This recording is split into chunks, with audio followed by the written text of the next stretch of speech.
ఇవాళ world IVF day సెలబ్రేషన్కి విచ్చేసిన అందరికీ హార్దిక స్వాగతం.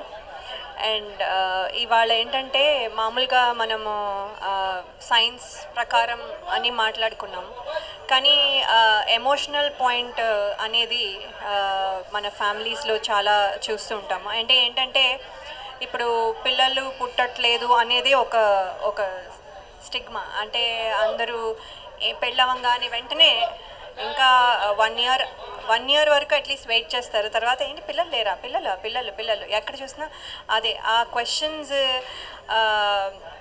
తట్టుకోవడం కొంచెం కష్టం. అది అలాంటి ఎమోషనల్ బ్యాక్గ్రౌండ్ నుంచి ఒక రకమైన ప్రాబ్లం ఉందా లేదా, ఈ టెన్షన్లో స్ట్రెస్లో ఎవరైనా జడ్జ్ చేస్తారేమో అని వాళ్ళల్లో వాళ్ళే ఆ ప్రాబ్లం లోపలే పెట్టుకుంటారు, బయటికి కూడా చెప్పరు. సో నేను అనేది ఏంటంటే అందరూ ఒక కాన్వర్సేషన్ స్టార్ట్ చేయాలి. అంటే ఎస్పెషల్లీ ఏంటంటే ఇది పిల్లలు కావాలనుకున్న వాళ్ళు మాత్రమే కాదు, మనకు కూడా అన్నీ తెలియాలి. ఎందుకంటే మనకు తెలిస్తే మనం ఇంకొకరికి హెల్ప్ చేయొచ్చు. సో మనకి బాగానే అయిపోయింది కాబట్టి తెలుసుకోవాల్సిన అవసరం లేదు అనుకోకుండా అందరూ తెలుసుకోవాలి. ఏంటంటే ఒక డయాబెటీస్, బ్లడ్ బీపీ అంటాం కదా, బీపీ, షుగర్, ఇవన్నీ ఎంత కామన్ మెడికల్ ప్రాబ్లమ్సో ఇది కూడా అంతే కామన్. సో వెళ్ళి ఎక్స్పర్ట్ అడ్వైస్ వెంటనే తీసుకుంటే కొన్ని ఇయర్స్ సేవ్ అవుతాయి. కొంతమంది అవుతాయి ఇయర్స్ వరకు వెళ్ళరు, బికాస్ నాకేం లేదు అని అనుకుంటారు. లేకపోవచ్చు, ఉందో లేదో చెక్ చేసుకుంటే మంచిది. మనం చిన్న దగ్గు జలుబు వస్తేనే, మనము ఫీవర్ వస్తేనే, హెడేక్ వస్తేనే కొంచెం ఒకలాంటి గూగుల్ చేసేసి అన్నీ చదివేసేసేసి నాకు ఇంకేదో అయిపోయింది, క్యాన్సర్ కూడా వచ్చేసింది అనుకుని డాక్టర్కి వెళ్ళిపోయే వాళ్ళు కూడా ఉన్నారు. అలాంటిది ఈ ప్రాబ్లం వచ్చినప్పుడు ఎవరు వెళ్ళడం లేదు.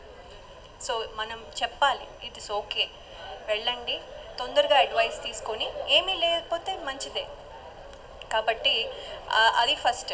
అండ్ మనం ఇప్పుడు మేడం చెప్పినట్టు 95% విమెనే వస్తున్నారు.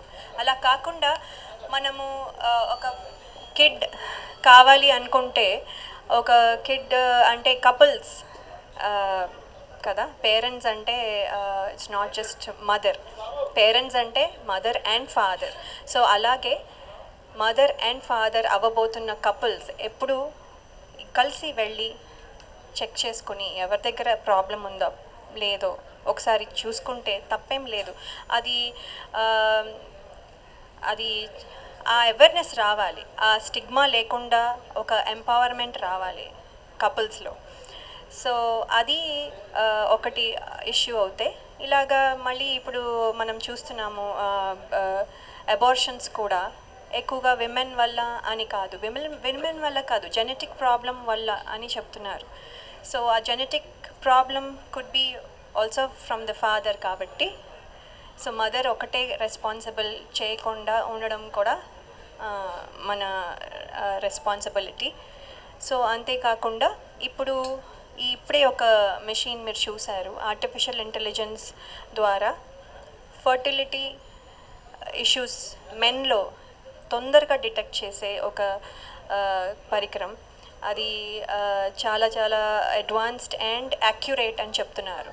సో 6 minutesలో తెలిసిపోతుంది ఎవరికి ప్రాబ్లం ఉందనేది. సో వెంటనే వచ్చి చెక్ చేసుకొని మనకి ప్రాబ్లం ఉందో లేదో తెలుసుకుంటే వెంటనే ట్రీట్మెంట్ స్టార్ట్ చేయొచ్చు, వెంటనే టైం సేవ్ చేయొచ్చు. అండ్ మంచి కిడ్స్ ఇప్పుడు చూశారు చాలామందికి మంచి కిడ్స్ ఎంతెంత 30,000 అంటే అసలు I don't know what I have to say. 30,000 పైగా కిడ్స్ ఈ 49 స్టార్ట్ చేసిన దగ్గర నుంచి పుట్టారు. సో ఇంకా ఈ ప్రాసెస్ ఇంకా ముందుకెళ్ళాలి. అండ్ ఏంటంటే ఇక్కడ ఇద్దరు కలిసి రావాలని స్ట్రెస్ చేస్తున్నాను నేను, ఆ పాయింట్ స్ట్రెస్ చేస్తున్నాను. అండ్ 20,000 ఫ్యామిలీస్కి పైన హెల్ప్ చేశారు అని వింటున్నాను. అండ్ దెన్ అంతేకాకుండా ఇప్పుడు దీని ద్వారా ఇంకా చాలామందికి హెల్ప్ చేయబోతున్నారు. సో మనం అందరము ఈ వర్డ్ని స్ప్రెడ్ చేసి ఒక్కొక్కరికి, అంటే ఇప్పుడు మేము చెప్పేదానికంటే మీరు చెప్పేది ఎక్కువగా ఫాస్ట్గా వెళ్తుంది. సో రిక్వెస్ట్ మీడియా మెంబర్స్ అందరికీ ప్లీజ్ ఈ వర్డ్ని అందరికీ స్ప్రెడ్ చేసి అవేర్నెస్ క్రియేట్ చేయాలని కోరుతున్నాను. Thank you so much.